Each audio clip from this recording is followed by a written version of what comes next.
Hello there. I'm back. Um, the last big topic we need to cover within the nervous system before we get into your topic is the brain. Um, you can spend your lifetime studying the brain, but we're going to do some basics of the human brain. So here I have a picture of the human brain. I can show you models. If we get a chance, I will pull out some sheep brains. Their design is very much like ours. Size-wise, it's very different, but from a structure standpoint, it's actually quite similar. So just to go over some things about the human brain, it's very large. We have very big heads. The human birth process is actually one of the most dangerous in the animal kingdom. And there's two reasons for that. One is because we stand upright in the way our hips sit, the joints and the angles are different, and so that makes it difficult to give birth. Unlike with chimpanzees that are over, they're kind of forward, their torso goes forward. And the second reason is because of the size of our brain. If you ever look at kids, if you're around kids, and I know some of you are, their heads are pretty big. So your head is actually 70% of its total size when you are born. But you also might know that babies have what are called soft spots, that the bones of your skull are not sutured when you're born. They're not together. And one of the reasons is so your brain can continue to grow and to expand. Okay, so that's one little trivia thing about the human brain. You'll also notice when you look at a human brain, there's lots of indentations. It's folded. It's very folded. It's highly folded compared to other brains. This allows us to get more neurons and more synapses into the brain. You guys are too young to remember when you used to get a Sunday newspaper. The Sunday newspaper was like 2 or 3 times bigger than the normal newspaper. And so how do you get it into a mailbox? Well, you roll it up. And so your brain has kind of been rolled into your skull. But by having all those indentations and folds, it allows us to get more neurons and more synapses. The key to abilities, the key to intelligence is the number of synapses, the number of connections you have between different neurons. That is the key, not just to intelligence, but to everything. Okay. Human brain, this is the cerebrum area. Okay. This cerebrum, our cerebrum is significantly bigger than other species. This is the part of the brain that makes us human. Okay. It's the part of the brain that makes us human. So we have a large cerebrum. You'll see when you look at the sheep brain, its cerebrum is pretty small. So we have more neurons, we have more synapses, more connections. More connections leads to more synapses, leads to more ability levels. Okay, so I'm going to go through the basic structures of the brain. I may give you slightly different interpretation than this, but this cerebrum is broken down into lobes of the cerebrum. So this is the front of the brain, this is the back. So this is the frontal lobe. Right in here is the temporal lobe. You have the parietal lobe, and then you have the occipital lobe. So I'm going to go through some basic structures here. Frontal lobe, this is really the part of the brain, the front of the frontal lobe, the prefrontal cortex, which it's called, or the prefrontal lobe, is really the part of the brain that makes you human. Um, there was a guy, his name was Phineas Gage, and so back in the old days, we didn't have the technology to make an image of your brain to see what each part did. So before that, they were just kind of speculating on what parts of the brain did. But there was a man named Phineas Gage. He worked on the railroad. And what happened is a pole, literally a pole, he was working building a railroad, and there was an explosion, and a pole literally went through his brain. Now, the pole went through so quickly that it actually flew through his brain and out of his head. And it went and actually did some damage to part of his eye, the orbit around his eye. But he survived. He survived, so he got lucky. So they could study the brain because they looked at Phineas's personality before and after the pole went through his head, and actually his personality changed drastically. Um, he swore a lot more, he was more violent, he wasn't very nice to people. And you could argue that, yes, if you had a pole go through your head, you might not be as nice either, but the fact that you had a pole through your head and you lived, you think would keep you happy. So his personality changed. So that's when we started realizing that's the only way they could study the brain at that point is if people had damage to a certain area. So that is the prefrontal cortex, the frontal lobe. In the back of the frontal lobe is what's called the motor cortex, and that actually controls your motor movements. Every muscle that you contract, skeletal muscle, every movement you make starts in this part of your brain, okay, and what's called the motor cortex. So every voluntary movement you make, when you walk, when you are, like right now, I'm moving my hands as I talk, every one of those movements is coming from that part of the frontal lobe of the brain. In the parietal lobe, are responsible for integrating information from our senses.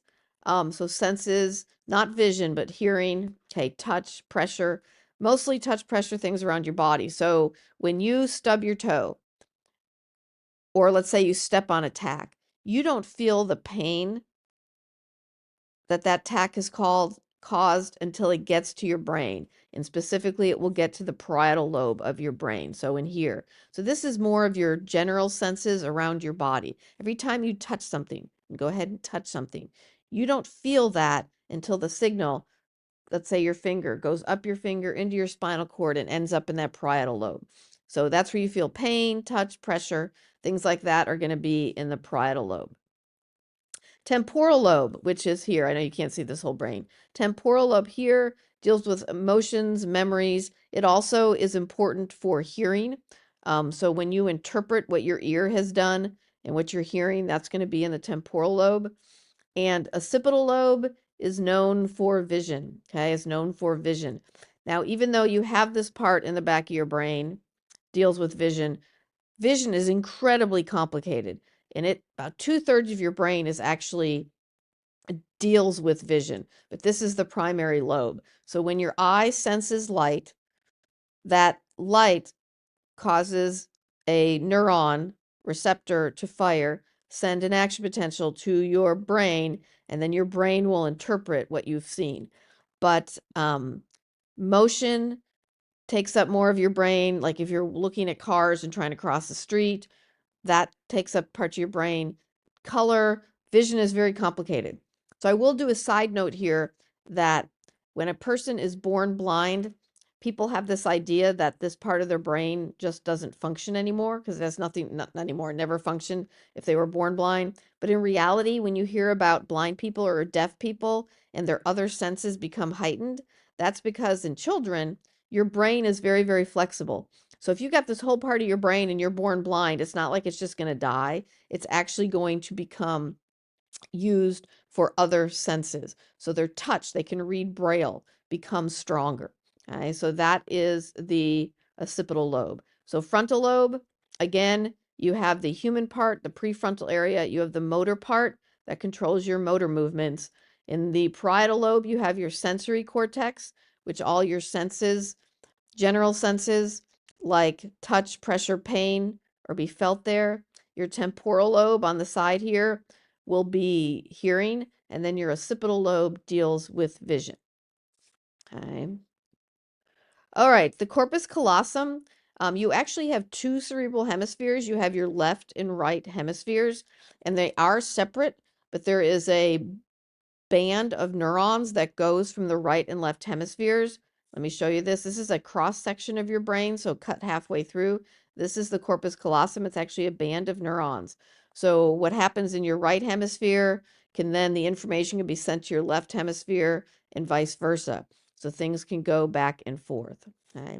Your cerebellum is the smaller part of the back of your brain. When you become really good at walking, you think you're not thinking about it, but you are. But movements that you get really good at, like when children are learning to walk, you can see their brain working very hard and their body working very hard to coordinate those movements.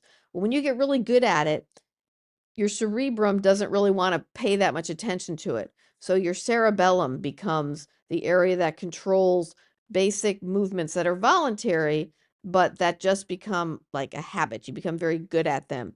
They will be sent to the cerebellum, and that will control those functions. Okay. All right. The thalamus is a relay station. Thalamus is a relay station for the brain. So what happens is you have all these signals coming from everywhere in your body. What the thalamus will do is all these signals will go to the thalamus first. Let me show you where it is in the brain. It's right in here. We'll go to the thalamus first, and the thalamus will decide, one, is it important for the brain, the cerebrum, to have this information?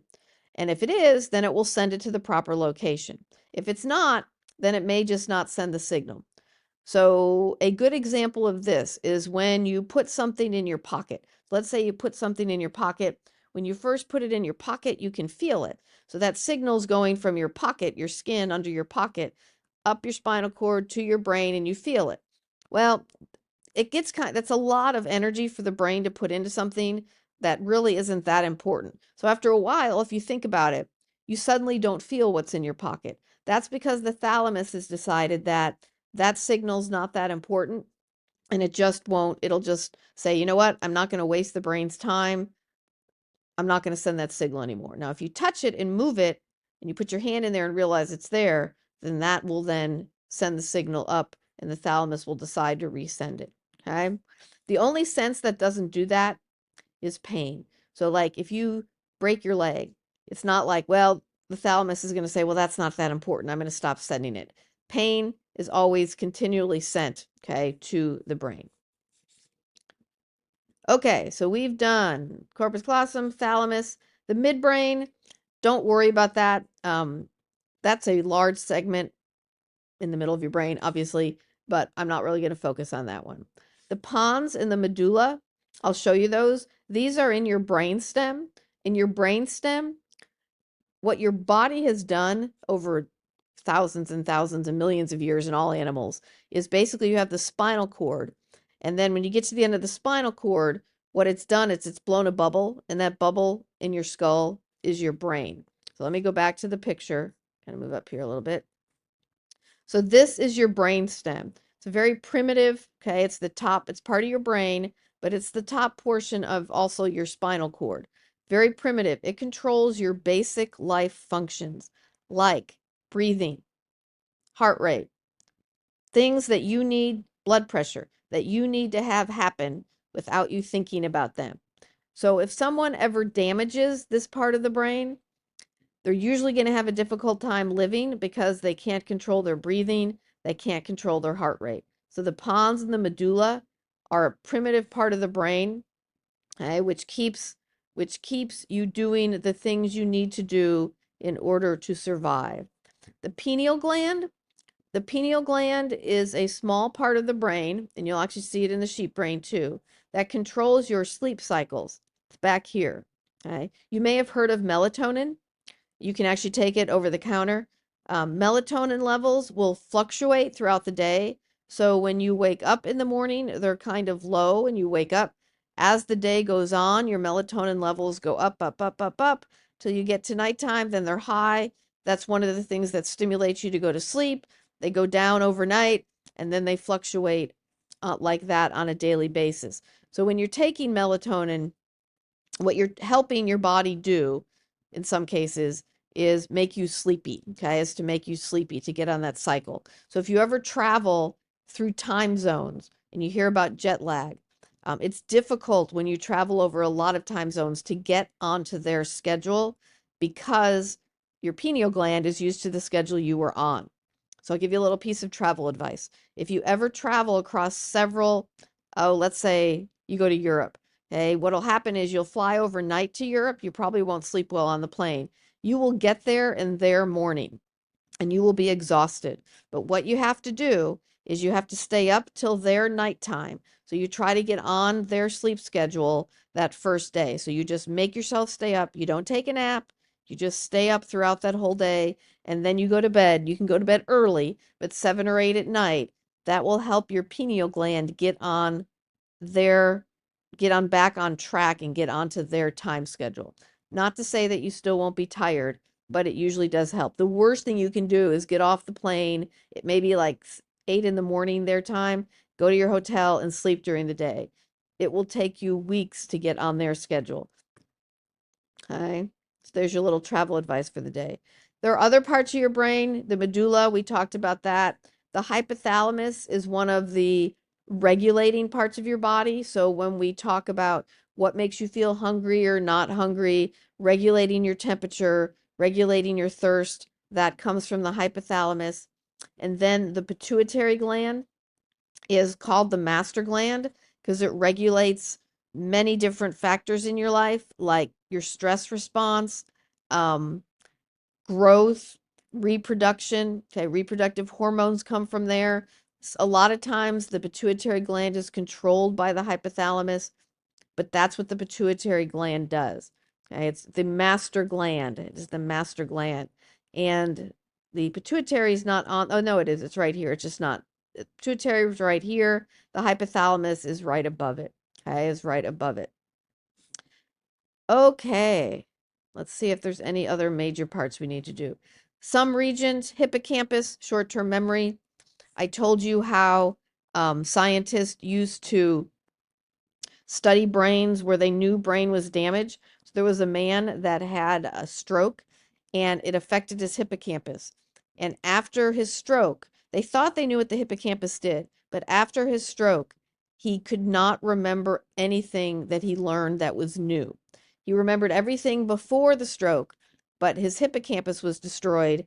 And what would happen is he couldn't remember names. If he met someone new that he didn't know before the stroke, he would forget who they were 20 minutes later. So that, then when he died, he donated his brain to science and they could actually study. And yes, it was that his hippocampus was destroyed. Okay. People with Alzheimer's, this will be one of the first areas of the brain that will start not functioning. If you've ever been around Alzheimer's, anyone with Alzheimer's, they can remember things from years ago, but they can't remember new things. And so that is the first part of the brain it will affect. There's an area called Broca's area that deals with speech, and Wernicke's areas, which is understanding somebody. So these two areas can be affected by strokes also. I met a man who was a teacher at a university, a professor. I think he taught biology. And what he lost with his stroke is his Wernicke's area still functioned, but his Broca's area did not. So what would happen is he could understand everything you said, but he knew what he wanted to say, but he could not make the words. It was very, very frustrating for him. Okay. Other people can still speak, but they don't understand what you're saying. So what they say to you doesn't make any sense. Okay. Primary motor area, we talked about this in the frontal lobe, is movement. Primary sensor area is senses like touch, pressure, and so on. The amygdala is an area, very primitive part of your brain.